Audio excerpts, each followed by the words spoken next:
How are we going to get rid of the drug cartels? How are we going to stop this abuse of drugs in our city?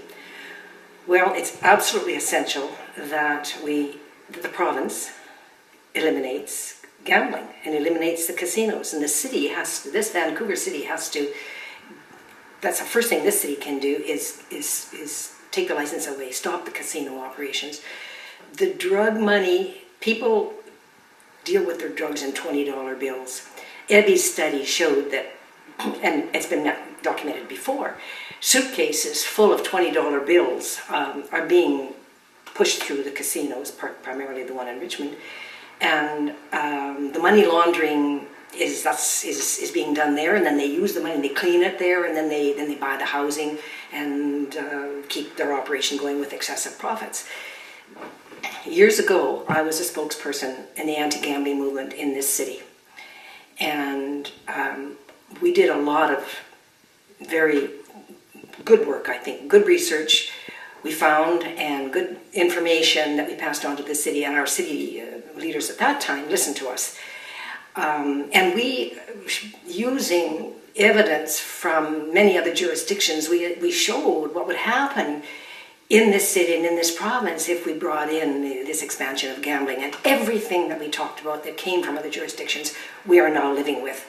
So it's essential that the gambling has to be stopped. If we don't stop the gambling, we're not going to stop the cartels, and then we're not going to stop the drug abuse, and then we're not going to stop the killings and the deaths of all the people because of the overdosing, and the families from all parts of the income spectrum whose children get pulled into that for one reason or another.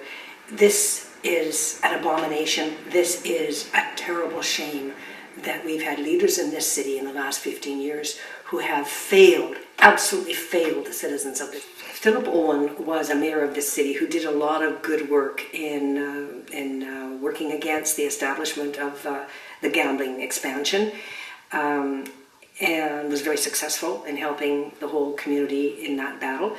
He also did do a lot of really effective work in the downtown east side, helping those people who are addicts down there, doing what needed to be done to restore living conditions and a humanity towards those people who were dying on the streets because of the overdoses and because of the fentanyl drug pushing and the drug cartels.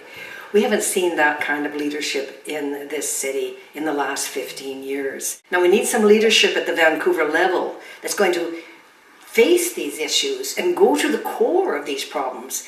We've had